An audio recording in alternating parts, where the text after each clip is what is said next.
4 सबसे बड़े मूर्ख। अकबर बीरबल की अक्लमंदी की परीक्षा लेने के उद्देश्य से उसे विचित्र कार्य सौंपा करते थे।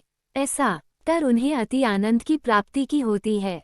एक दिन दरबार में राजकीय कार्यवाही के मध्य अचानक अकबर बीरबल से बोले, बीरबल, इस राज्य के 4 सबसे बड़े मूर्खों को हमारे सामने हाजिर करो। हम तुम्हें 1 महीने का समय देते हैं, तुरंत इस काम में लग जाओ।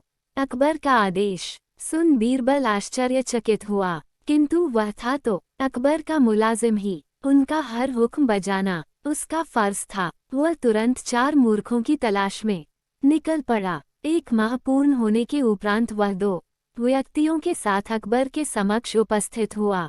अकबर की दृष्टि जब 2 व्यक्तियों पर पड़ी तो वे बिफर गए। बीरबल, ये क्या तुम 2 ही मूर्खों को लेकर आए हो? हमने 1 महीने का वक्त तुम्हें 4 मूर्ख लाने के लिए दिया था।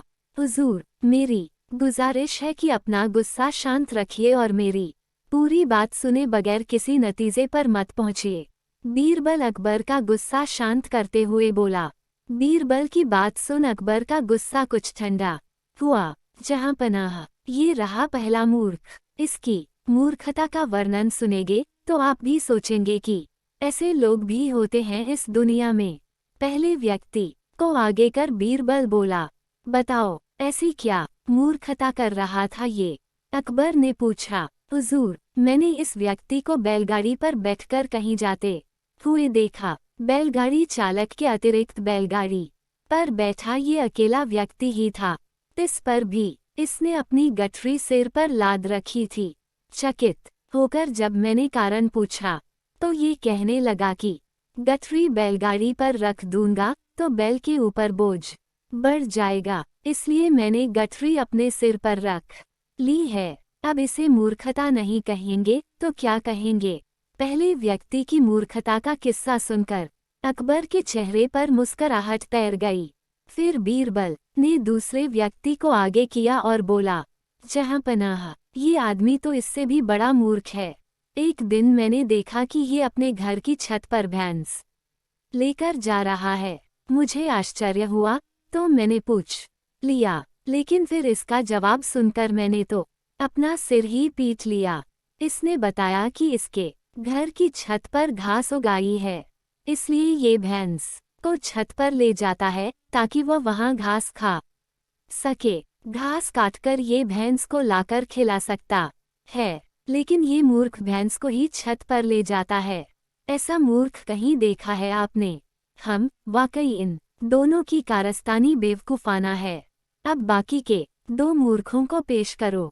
अकबर बोले, हुजूर, नजर उठाकर देखिए, तीसरा मूर्ख आपको सामने खड़ा दिखाई पड़ेगा। बीरबल बोला, कहाँ बीरबल? हमें तो यहाँ कोई तीसरा व्यक्ति दिखाई नहीं पड़ रहा।